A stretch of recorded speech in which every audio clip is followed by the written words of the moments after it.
Hey, hi, welcome. It's Meredith. I am here with our weekend reading for Saturday the 8th, Sunday the 9th of August 2020. We are using the Vivid Journey Tarot for our message this weekend.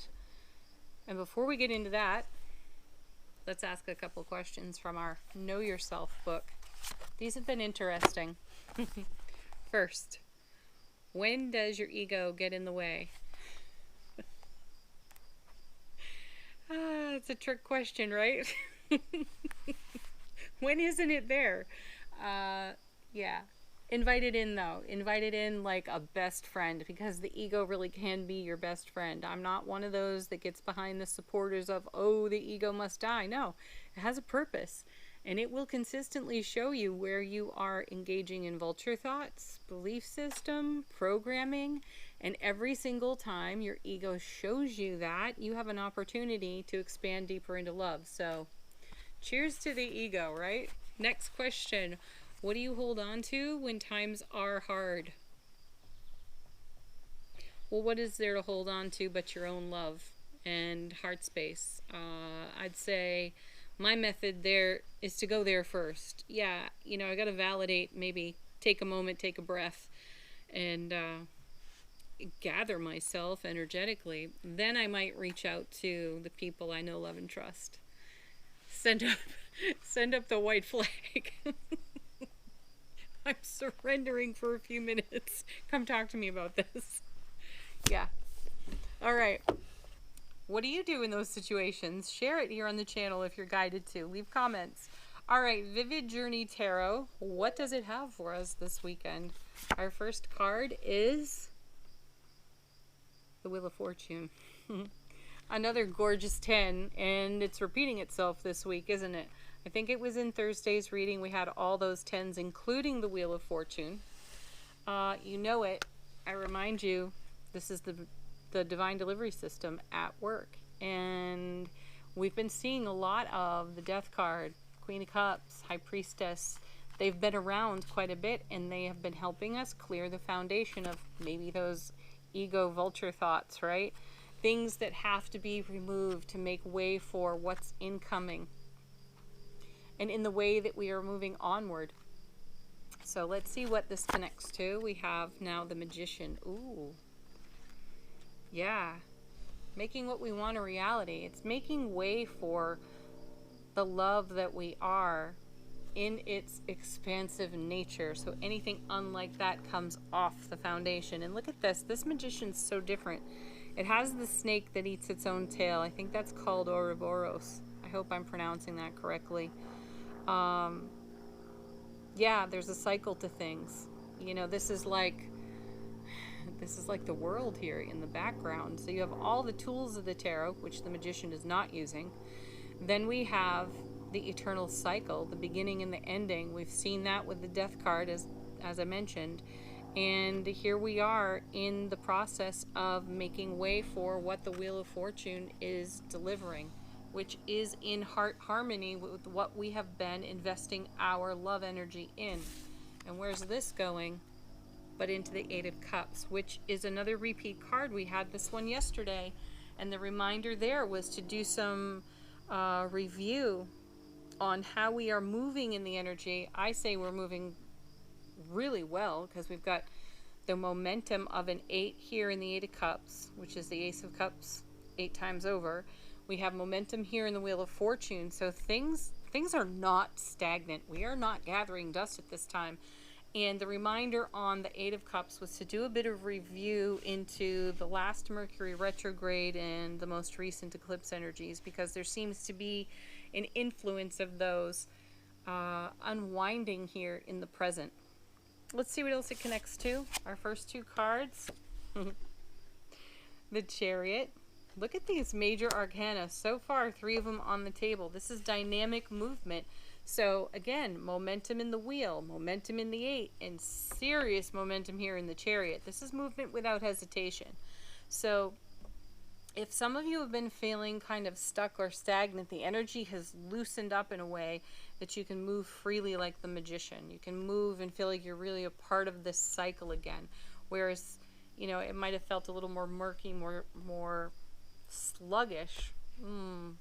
That's my sense of it. And then coming with the Chariot is another major arcana here, Strength card.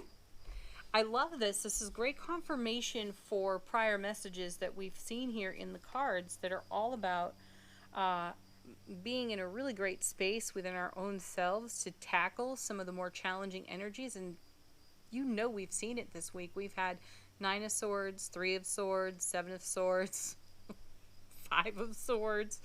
We may have even had the 5 of Cups at one point. And so what those cards were creating was some instability for us. And that's not necessarily unfavorable, because it's instability in those 5s that we saw that actually creates an opportunity for freedom, liberation. And we do that by taking a look at the things that were creating maybe some stagnant energy. And now we're moving through that, moving out of that. We have the strength for it. The next card is King of Cups. Oh, you gotta love him. Holding the Ace of Cups. He, like the Queen, is super intuitive. When he shows up, there's a healing of the heart going on. And you notice he's holding that Ace of Cups right in front of his heart. He will scry into the cup like the Queen. He will, receive visions from gazing at the surface of the water. My feeling here is that this is all about your own personal healing energy, and you've dedicated yourself to it. You have cultivated it. You have fostered it, and it has created great reward. We've seen a lot of reward from prior effort and the way we've invested our energy, and that's all blossoming and coming to life right now, and it's bringing with it some beautiful healing energy for look at this, the 10 of Cups. Oh, these 10s, they love us.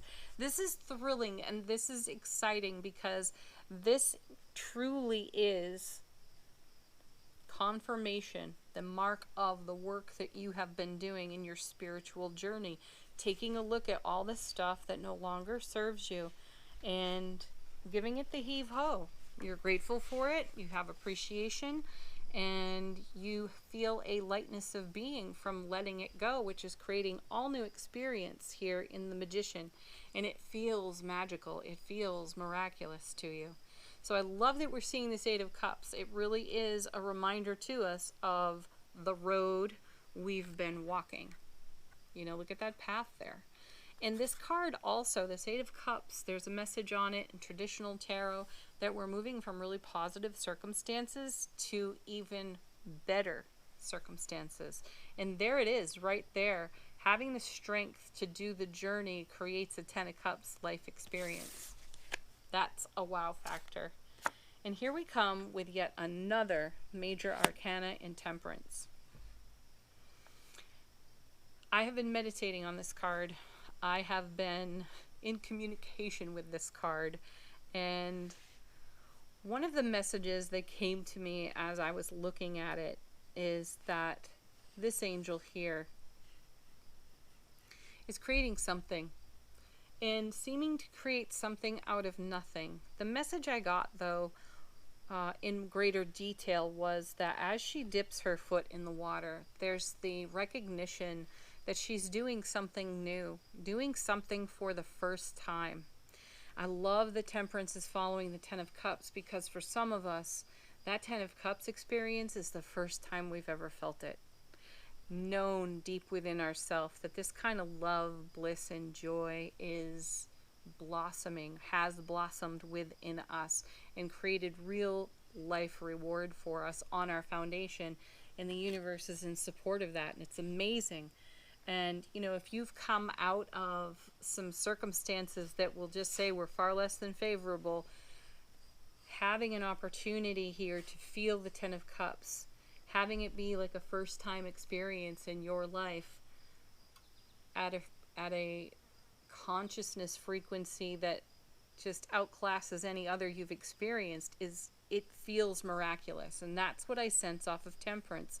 There's a real awe and reverence here for stepping into this water for the first time, to tread into these waters and create for yourself the kind of high caliber, loving life experience that at one time you only dreamed of. So in Temperance, it's like bringing the dream into something tangible, something you can put your hands on, the journey that you've walked, you know.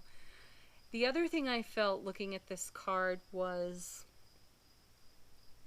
being poised here and really understanding that some of the alchemy on this card is bringing wonder and awe together out of your pure, raw, innocent self and creating bliss. And you're doing it here with the Ten of Cups. Oh my gosh. What a fabulous thing to see. So, Temperance, it's a card about change. And you are the change. How many times have we shuffled out big happy changes off of angel answers, right? How many times does that happen? And we point out, or I point out on the card, it's the happy that makes the big change, you know? That's just it here. That's the kind of investment you've made with Temperance. Having the willingness to experiment with your own self-relationship and trust that you can improve your energy, elevate your energy, and have a whole new experience rather than staying married to an old, obstacle-ridden victim story. Ooh. All right, coming with... no victims here. Here comes the Queen of Wands. I love this queen. She's one of my favorites. She is Aries, Leo, Sagittarius. She's fire and passion. And what I love so much about her is that she has an unencumbered throat chakra. She tells it like it is. And, you know, she says what everybody else is thinking, though she does it with grace. She does it with tact. And quite often she does it with humor. So this queen brings us her mastery of self-expression. So none of this is anything that you're going to keep under wraps. This whole story, this whole experience is something to be shared and celebrated. And that's truly the energy coming out of the heart of this reading. Celebration, shared joy. And our next card, Six of Swords. Just as I mentioned moments ago, some of us have moved out of some really challenging circumstances and situations. We've chosen our way there, and it is moving us to much more favorable circumstances. I'm coming again to having the strength for and the determination to create a Ten of Cups life experience. That's the magic that's happening. That's the miracle that's unfolding. That's the journey that we're all on here. How beautiful. So the Six of Swords brings further momentum to our journey for all of this that we've held in heart space, that we are bringing into our energy experience. And our last card, well, there's our Dazzler. Yeah, that's the second time now this week this card has shown up at the end of the reading again. I think this one showed up on Thursday's reading, and in that reading we started with the Wheel of Fortune then as well, and we ended with the Ace of Cups, which is really, honestly, the grace of the divine hand in our lives, providing overflow. So get into it, stand under it, open your arms to receive it, because you called it forth and it is here for you. So you celebrate the heck out of that and share it generously. Ooh, I love it. All right, we're going to move on to Angel Answers. I pre-shuffled these. This is your opportunity. Oh, a dragonfly just landed on the table in front of me. So neat. Dragonfly spirit. This is your opportunity to ask a question if you have one. Pause the video if you need to compose one. Confirmation of what's here, confirmation of something completely unrelated that you're holding in heart space, or a fresh message altogether. Yeah, there it is. Big happy changes, you know, called it forth, talking about it. There it is. How sweet. I don't have to repeat myself, you know it. Emphatically, yes. I could not be more in love with these cards right now. I don't know if that's possible. Be assertive. Yeah, take a step, take a leap, be assertive. Do it like the Queen of Wands would. Do it strong. Do it dynamic. And do it without any BS. Be assertive. Use grace, use tact, but take action. Speak it if you have to. And then our last card is opportunity. Yeah, look at this. There's plenty of it. It's all over the reading. And I feel it's a confirmation of all the opportunities that have been showing up off the wheel that we have been calling forth like a magician and journeying deeper into. You know, how many times have we seen the Hermit with A Quest Beckons? We've seen the Hermit a lot lately. So we are going deeper into the quest here. Okay. Last cards. Soul Truth Guidance Awareness deck. Contemplative question for you for the weekend. When was the last time I couldn't stop laughing or smiling? I don't know. That happens a lot, so I can't even tell you. It's frequent. And then from the Divine Energy Oracle, some inspiration, affirmation, more contemplation. We have take the lead. Yes, there's the confirmation of the Be Assertive card. Have faith. So sweet. Yeah, have faith. Look what you've been creating. And then trust the divine plan. Yeah, walk side by side there. Trust it. Trust yourselves. Have a beautiful weekend, everyone. Thank you, as always, for tuning in and watching. Peace, love, joy, happiness. Do something that makes you smile and laugh like you can't stop. Namaste.